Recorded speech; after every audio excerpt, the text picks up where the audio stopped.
Hello दोस्तों, नमस्ते प्रणाम सभी दर्शकों का स्वागत है हमारे यूट्यूब चैनल पर। मैं एक लाचारी गीत लेके आई हूँ। अच्छा लगेगा तो लाइक करना, कमेंट करना, मेरे चैनल को सब्सक्राइब करना। नौदनवा माँ खोलब दुकान पिया, बेचब फूल पान पिया ना।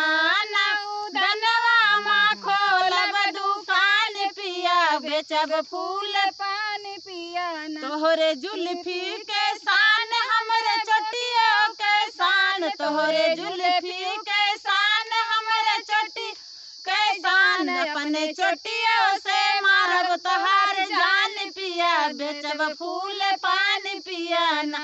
अपने चोटियों से मारब तोहार जान पिया, बेचब फूल पान पिया ना। नौदनवा माँ खोलब दुकान पिया, बेचब फूल पान पिया ना। तोहरे सरटियों के दाम, तोहरे सरटियों के शान हमरे चुंदरियों के शान, तोहरे सरटियों के शान हमरे चुंदरियों के शान। अपने चुंदरी से मारब तोहार जान पिया, बेचब फूल पान पिया ना। अपने चुंदरियों से मारब तोहर जान पिया, बेचब फूल पान पिया ना। नौदनवा माँ खोलब दुकान पिया, बेचब फूल पान पिया ना। नौदनवा माँ खोलब दुकान पिया, बेचब फूल पान पिया ना। तोहरे घड़िया के शान हमरे चूड़िया के शान, तोहरे घड़िया कान हमरे चूड़िया के शान। अपने कंगना से मारब तोहार जान पिया, बेचब फूल पान पिया ना।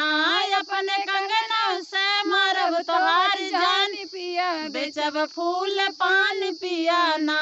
नौदनवा माँ खोलब दुकान पिया, बेचब फूल पान पिया ना।